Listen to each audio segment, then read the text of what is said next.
సిటీలో కురుస్తున్న వర్షాలతో నగరవాసులు అష్టకష్టాలు పడుతున్నారు. ఇక రిక్కాడితే గాని డొక్కాడని చిరు వ్యాపారుల పరిస్థితి అయితే మరీ దారుణంగా తయారైంది.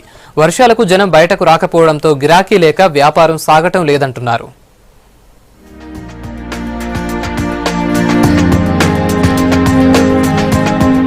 నగరంలో కురుస్తున్న వర్షాల ఎఫెక్ట్ చిరు వ్యాపారులపై బాగానే పడింది. వారం రోజులుగా పడుతున్న వర్షాలతో బిజినెస్ లేక డీలా పడుతున్నారు. జనాల్లేక ఫుట్పాత్లపై ఉన్న తోపుడు బండ్లు ఖాళీగా కనిపిస్తున్నాయి. టీ బండి, టిఫిన్స్ తో పాటు చాట్, పానీపూరి బండ్ల దాకా ప్రతి బిజినెస్ పూర్తిగా పడిపోయిందంటున్నారు చిరు వ్యాపారులు. కనీసం పెట్టిన పెట్టుబడికి డబ్బులు కూడా రాక ఇబ్బందులు పడుతున్నామని చెప్పారు.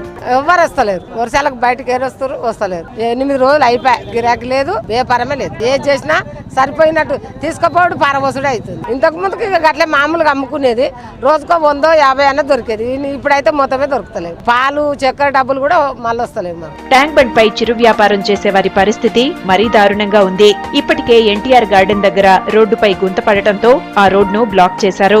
ఎన్టీఆర్ గార్డెన్ కూడా క్లోజ్ చేయడంతో సందర్శకులు లేక గిరాకీ డల్ అయిందంటున్నారు చిరు వ్యాపారులు. ఇప్పుడు ఏం లేదు సార్, 400-500 కూడా అయితలేదు. ఫస్ట్ మంచిగా ఉండే కానీ ఇప్పుడు ఏం లేదు. 10 రోజుల ఏం వర్షం వస్తుంది. వర్షం కోసం ఏం పబ్లిక్ వస్తలేదు మేడం. బంద్ అయిపోతాయి మేడం.